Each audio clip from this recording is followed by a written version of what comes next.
हम सभी जानते हैं कि जापानीज टॉयलेट और बाथिंग सिस्टम कितना एडवांस है। जापान ने एक टॉयलेट सीट में जितने इन्वेंशन किए हैं, शायद ही दुनिया की किसी भी कंट्री ने उतने इन्वेंशन किए होंगे। कई देशों ने उनके इन्वेंशंस को कॉपी करने की कोशिश की, लेकिन ज्यादातर फेल हो गए, क्योंकि ये कुछ ऐसा है जिसे सिर्फ जापानीज ही कर सकते हैं। लेकिन क्या हो अगर किसी दूसरे टाइम का आदमी उनके इन्वेंशंस को कॉपी करने की कोशिश करे? कुछ ऐसा ही होता है आज की हमारी इस कहानी में, जिसमें 2000 साल पहले का एक आर्किटेक्ट गलती से मॉडर्न जापान में टाइम ट्रैवल कर जाता है। जब वो देखता है कि जापान के टॉयलेट्स और बाथिंग सिस्टम कितना एडवांस है, तो वो उन्हें कॉपी करके अपने समय में फेमस होने की कोशिश करता है। इसी तरह वो बार बार जापान में टाइम ट्रैवल करता और उसे वहाँ जो अच्छा लगता वो कुछ वैसा ही रोम में भी बनाने की कोशिश करता। कहानी की शुरुआत होती है एंशिएंट रोम से, जहाँ हम लूसियस नाम के आर्किटेक्ट को देखते हैं। लूसियस आए दिन नए नए इन्वेंशन किया करता था, जिससे उसने लोगों की लाइफ बहुत आसान कर दी थी। लेकिन एक समय ऐसा भी आया जब उसे आइडियाज आना बंद हो गए। वो जब भी कुछ नया करने की कोशिश करता तो लोग उसके इन्वेंशंस को नकार देते। लूसियस को समझ नहीं आ रहा था कि वो लोगों को खुश करने के लिए क्या नया बनाए, लेकिन उसके दिमाग में कोई नया आइडिया नहीं आ रहा था। साल 128 एडी के रोम में एक तानाशाही शासन था, जिसमें एम्परर हेड्रियन ने अपने विरोधियों को कुचलते हुए लोगों के बीच डर और सत्ता स्थापित की। उसकी तानाशाही में काफी चीजों पर रोक थी, पर इसके बावजूद रोम के नागरिकों का एक ऐसा शौक था जिस पर एम्परर भी रोक नहीं लगा सका। रोम के लोग गर्म बाथटब में नहाने के बहुत शौकीन थे। ये बाथ हाउस इतने पॉपुलर हो गए कि लोग यहाँ अपनी थकान और तनाव दूर करने आते थे। एम्परर ने उनके इस शौक का फायदा उठाते हुए लोगों का भरोसा हासिल किया और रोम में ढेर सारे बाथ हाउस बनाकर अपने शासन को और मजबूत किया। लूसियस जो एक आर्किटेक्ट था, उसे इन बाथ हाउसेस को डिजाइन करने की जिम्मेदारी सौंपी गई, लेकिन समय के साथ उसके डिजाइन आउटडेटेड होते गए और लोगों ने उसके बनाए बाथ हाउसेस में आना बंद कर दिया। जल्द ही उसे अपनी नौकरी से हाथ धोना पड़ा और उसकी जगह किसी और आर्किटेक्ट को अपॉइंट कर लिया गया। इस इंसिडेंट ने लूसियस को गहरी निराशा में डाल दिया, लेकिन उसके दोस्त मार्कस ने उसे सहारा दिया और उसे बाथ हाउस में चलने को कहा ताकि उसका माइंड फ्रेश हो सके। लूसियस जो बाथ हाउस में जाने से नफरत करता था, वहाँ की गंदगी और शोर शराबे से और भी परेशान हो जाता है। इन सब से तंग आकर उसने अपना सर पानी में डुबा लिया। इससे उसे कुछ देर के लिए शांति मिली, लेकिन जैसे ही उसने अपनी आंखें खोली, उसे पूल में एक बड़ा सा छेद दिखाई दिया जिसमें से पानी लीक हो रहा था। उसे ठीक करने के लिए लूसियस उस होल के पास गया, लेकिन तभी तेज लहरों ने उसे अपने अंदर खींच लिया। जैसे ही वो ऊपर आया, उसने देखा कि अब वो रोमन बाथ हाउस में नहीं था। लूसियस ने खुद को मॉडर्न जापानीज बाथ हाउस में पाया। वहाँ नहा रहे बूढ़े लोग लूसियस को देखकर हैरान हो गए। लूसियस ने भी कभी जापानीज लोगों को नहीं देखा था। उसे लगा कि वो शायद मंगोलिया पहुंच गया है। जब उसने होश संभाला तो उसने नोटिस किया कि ये जगह बहुत एडवांस थी। उसने आज से पहले ऐसा बाथ हाउस नहीं देखा था। वहाँ उसे पानी के नल, मसाज करने वाले डिवाइस, बाल्टियां और ऐसी ऐसी चीजें दिखाई दी जिनका आविष्कार उसके समय में नहीं हुआ था। वो सोचने लगा कि ये आइडिया उसके दिमाग में क्यों नहीं आया। इसके बाद लूसियस गलती से औरतों के बाथरूम में घुस गया, जहाँ एक लेडी ने चिल्लाते हुए उस पर हमला कर दिया। वहाँ हमारी मुलाकात मैमी यामाकोशी नाम की लड़की से होती है, जो एक कॉमिक बुक आर्टिस्ट थी। जब उसकी नजर लूसियस पर पड़ती है तो वो उसे देखकर हैरान हो जाती है। उसने आज से पहले इतना लंबा चौड़ा आदमी नहीं देखा था। उसे देखकर मैमी को एक नए कैरेक्टर का आइडिया आता है और वो फटाफट उसकी ड्राइंग बनाने लगती है। जब लूसियस को होश आया तो जापानीज लोगों ने उसे पीने के लिए फ्लेवर्ड मिल्क दिया। उसे पीते ही मानो लूसियस का दिल खुशी के मारे झूम उठा। उसने आज से पहले इतनी मीठी और टेस्टी चीज को नहीं चखा था। वो इमोशनल हो जाता है और दोबारा बेहोश हो जाता है। जब वो फिर से होश में आता है तो वो पाता है कि वो अपने पुराने दोस्तों के बीच है, जिन्होंने उसे डूबने से बचाया। वो मार्कस से उन छोटे कद वाले मंगोलियन लोगों के बारे में पूछता है, लेकिन मार्कस उसकी बातों को मजाक में उड़ा देता है। लेकिन जब लूसियस को उस दूध की बोतल का खाली पैक दिखाई देता है तो उसे यकीन हो जाता है कि जो कुछ भी उसने देखा वो सपना नहीं था। कुछ महीनों बाद लूसियस ने बिल्कुल वही ड्रिंक तैयार कर दिया जो उसने जापान में पी थी। अब रोम के सभी थर्मल बाथ्स में वो दूध बेचा जाने लगा। उसके इस इन्वेंशन ने लूसियस को फिर से वही पहचान दिलाई जो उसने पहले खो दी थी, और उसने ढेर सारे पैसे भी कमाए। एक दिन लूसियस जब नहा रहा था तो उसने पास बैठे एक बूढ़े आदमी को ये कहते हुए सुना कि वो अपने घर में खुद का बाथटब चाहता है। ये बात लूसियस के मन में बैठ गई और वो ये सोचने लगा कि क्या ये मुमकिन है। नहाते समय वो बूढ़ा आदमी अपना स्क्रबर खो देता है। लूसियस उसे उठाने जाता है, लेकिन एक बार फिर लहरें उसे मॉडर्न जापान में ले जाती हैं। यहाँ लूसियस खुद को एक छोटे से बाथटब में पाता है। चारों ओर उसे ऐसी चीजें दिखती हैं जिन्हें वो कभी इमेजिन भी नहीं कर सकता था। टब का पानी गर्म था। उसे लगा कि कोई कैदी नीचे आग जलाकर उसे गर्म कर रहा है। जल्द ही वो इस नए आविष्कार को समझने लगता है और सोचता है कि वो ऐसा ही कुछ रोम में भी बनाएगा। पता चलता है कि वो मैमी के घर में था। मैमी अपने बूढ़े पिता के साथ रहती है। उसके पिता को नहलाने के लिए नर्स आने वाली थी, लेकिन वो लूसियस को नर्स समझ बैठता है और वो उसे अपनी पीठ रगड़ने को कहता है। अपने सर को धोने के लिए वो एक हैट का यूज करता है जो उसकी आंखों में शैम्पू गिरने से बचाता है। उसे देखकर लूसियस को भी वैसा ही कुछ बनाने का आइडिया आता है। जब मैमी उसे अपने बाथरूम में देखती है तो उसकी फोटो खींचने के लिए वो तुरंत अपना फोन लेने जाती है, लेकिन जब वो वापस लौटी तो लूसियस फिर से गायब हो चुका था। कुछ महीनों बाद लूसियस ने एक पर्सनल बाथटब का आविष्कार किया जो आम लोगों के लिए भी सस्ता था। अब बूढ़े लोग पब्लिक बाथ हाउस में जाने की बजाय अपने घरों में आराम से नहा सकते थे। इसके बाद लूसियस रोम का सबसे बड़ा आर्किटेक्ट बन गया। उसकी सफलता का जश्न मनाने के लिए उसकी वाइफ लिबिया शानदार डिनर तैयार करती है। लिबिया का सपना था कि वो उसके बच्चे की मां बने, लेकिन लूसियस के काम में हमेशा बिजी रहने की वजह से वो प्रेग्नेंट नहीं हो पाई। लूसियस को अंदर से इस बात का पछतावा हुआ कि वो दूसरे लोगों के इन्वेंशंस को कॉपी करके उनका क्रेडिट ले रहा है। वो अपनी पत्नी के साथ भी समय बिताने को तैयार नहीं था, जिसे लिबिया को बहुत बुरा लगा और वो उदास होकर अपने कमरे में चली गई। वो सोच ही रहा था कि तभी एक आदमी आता है और वो लूसियस को बताता है कि एम्परर हेनरियस उसे मिलना चाहते हैं। उस शाम एम्परर ने लूसियस की तारीफ की और उसे एक नया प्रोजेक्ट सौंपा। एम्परर ने लूसियस को एक भव्य और खुले बाथ हाउस को डिजाइन करने का मुश्किल काम दिया। लूसियस ने वादा किया कि वो इस काम को पूरा करेगा और तुरंत उसे डिजाइन करने में जुट गया। सालों की मेहनत के बाद उसने अपनी जिंदगी का सबसे बड़ा प्रोजेक्ट पूरा कर लिया और उसके बाद उसे एक नया मिशन मिला। एम्परर का एडवाइजर एंटोनियनस उसे ऑर्डर देता है कि वो रोम के लोगों के लिए एक नया पब्लिक बाथ हाउस बनाए। इस बार लूसियस इस काम से डरता है क्योंकि उसे लगता था कि वो एम्परर की उम्मीदों पर खरा नहीं उतर पाएगा। इससे पहले कि वो कुछ करने की सोच पाता, लूसियस अचानक से एक झील में गिर जाता है और एक बार फिर से टाइम ट्रैवल करके जापान पहुंच जाता है। यहाँ लूसियस खुद को एक सैनिटरी स्टोर में पाता है जहाँ वो गर्म बाथ टब के मजे ले रहा था। तभी स्टोर के सेल्समैन ने उसे देख लिया और उसे बाहर निकालने की कोशिश की। मैमी जो उसी स्टोर में काम करती थी लूसियस को एक चादर देती है। लूसियस जो इस सिविलाइजेशन से अनजान था, मैमी से मदद मांगता है और उसे उसकी मदद के बदले एक चांदी का सिक्का देता है। जल्द ही लूसियस उनकी एडवांस टेक्नोलॉजी और उनके इन्वेंशंस को समझने लगता है। इसके बाद लूसियस बाथरूम में जाता है और वहाँ की नए शावर का इस्तेमाल करता है। वो देखता है कि टॉयलेट की सीट खुद ही ऊपर उठ जाती है और पानी की धार से उसका बट अपने आप ही साफ हो जाता है। ये एक्सपीरियंस उसके लिए बहुत ही ज्यादा प्लीजिंग और कंफर्टेबल था, पर अचानक वो फिर से गायब हो जाता है। कुछ महीनों बाद लूसियस ने रोम में वाटर जेट बाथ और वॉशिंग टॉयलेट का आविष्कार किया। उसने बाथटब में बुलबुले बनाने के लिए कैदियों का इस्तेमाल किया जो लगातार नीचे से हवा फूंक रहे थे। सम्राट ने उसकी सफलता की सराहना की और उसे उसके इन्वेंशंस के लिए बहुत बड़ा इनाम दिया। लूसियस जल्द ही घर लौटता है और अपनी पत्नी को ये खुशखबरी बताने जाता है, लेकिन जब वो घर पहुंचता है तो देखता है कि उसकी पत्नी लिविया उसके सबसे अच्छे दोस्त मार्कस के साथ बिस्तर पर है। उन दोनों का उसके पीठ पीछे अफेयर चल रहा था, जिसके बाद लूसियस पूरी तरह से टूट जाता है। वहीं मॉडर्न जापान में मैमी बार बार रिजेक्ट होकर परेशान हो चुकी थी, जिसके चलते वो शहर छोड़कर अपने गांव लौट आती है और अपने माता पिता के साथ रहने लगती है। एक दिन उसे लूसियस के दिए गए उस पुराने कॉइन के बारे में पता चलता है। रोमन हिस्ट्री पढ़कर उसे रियलाइज होता है कि ये कॉइन 2000 साल पुराना था। इसी बीच लूसियस अपने जीवन के दुखों को भुलाने के लिए शराब पीने लगता है और खुद को कमरे में बंद कर लेता है। लेकिन एक दिन एंटोनी उसे ढूंढ लेता है और लूसियस से मदद मांगता है। पता चलता है कि एम्परर अपने बेटे की मौत से दुखी हैं और एंटोनी चाहता है कि लूसियस उन्हें सहारा दे। मैमी के पिता ने जब लूसियस के कपड़ों की रेडियो कार्बन डेटिंग करवाई तो उन्हें पता चला कि वो एंशिएंट रोम से आया था और ये कपड़े 2000 साल पुराने थे। ये जानकारी मैमी को हैरान कर देती है और वो रोम के इतिहास के बारे में जानने के लिए ढेर सारी किताबें पढ़ती है।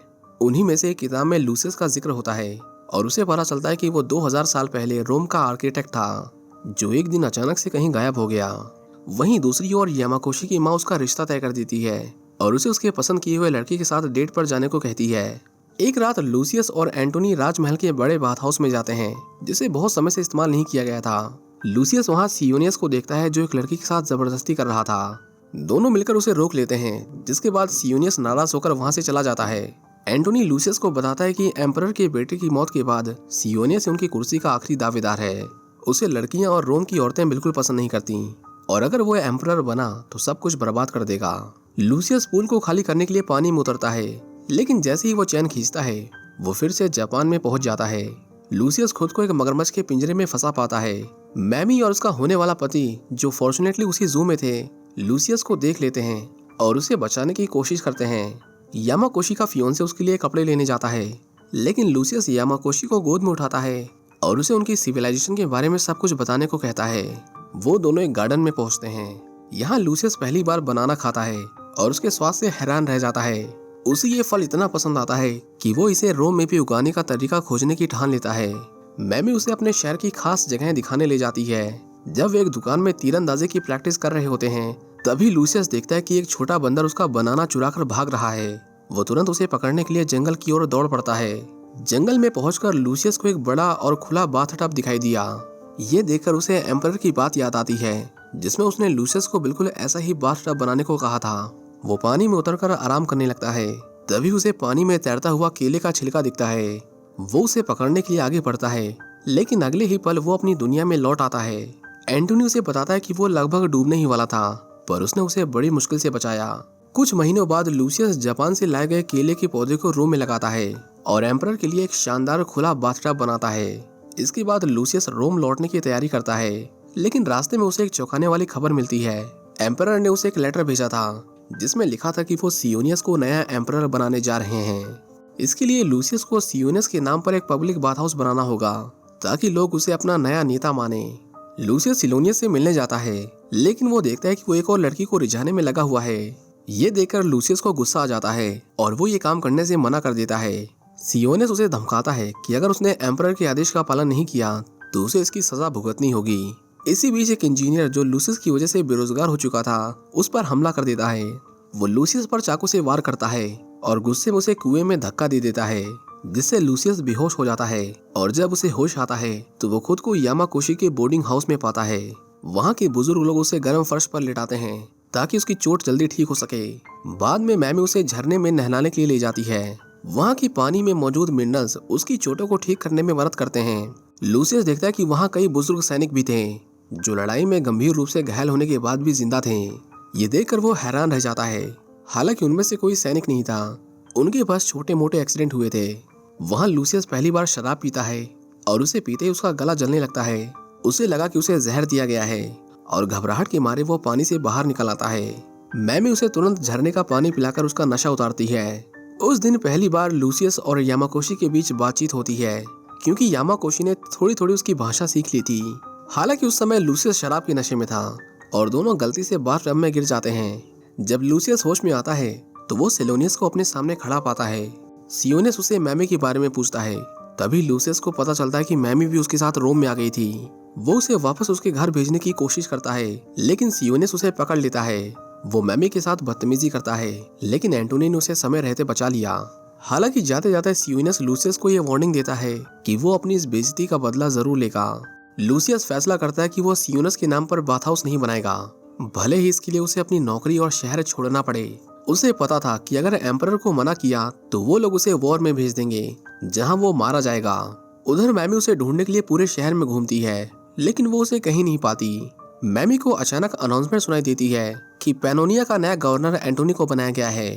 उधर जापान में मैमी के परिवार के लोग बाथटब में उसकी टोपी तैरते हुए देखते हैं और वो डर जाते हैं कि कहीं वो डूब तो नहीं गई।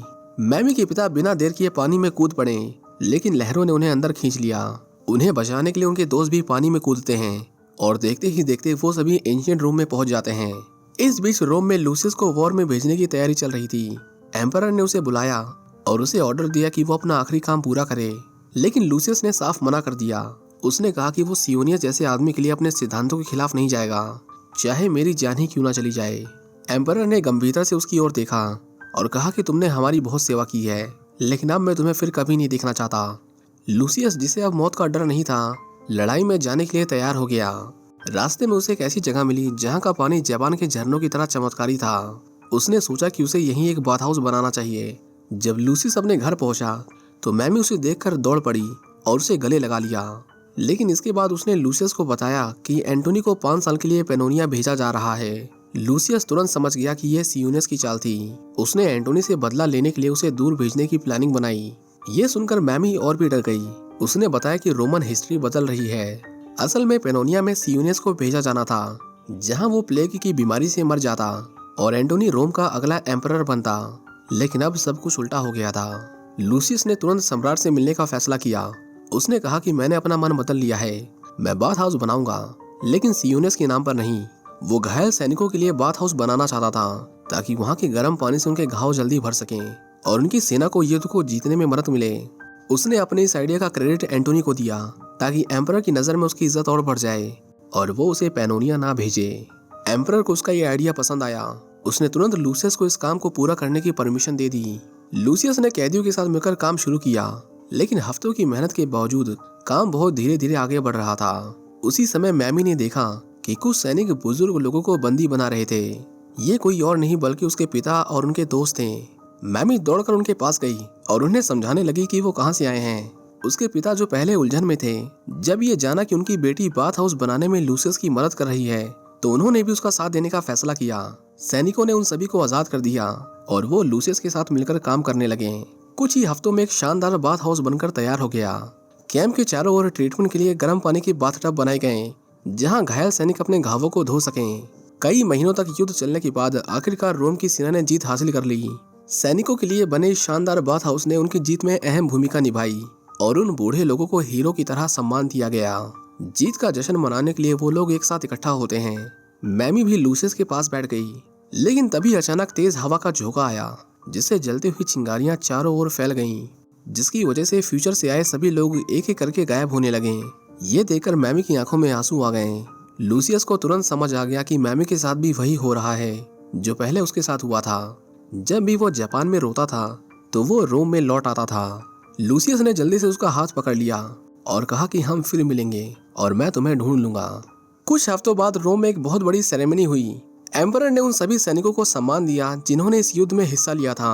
उन्होंने खास तौर पर एंटनी की तारीफ की, जिसने सुझाव दिया था कि घायल सैनिकों के लिए गर्म पानी के बाथ हाउस बनाए जाएं। एंटोनी की प्लानिंग और बहादुरी ने कई सैनिकों की जान बचाई, इसलिए उन्होंने उसकी इच्छा पूरी की और उसकी जगह किसी और को पेनोनिया भेजने का फैसला किया और कहा कि तुम अब रोम में ही रह सकते हो। लूसियस को ये सुनकर राहत मिली। अब इतिहास सही दिशा में आगे बढ़ रहा था।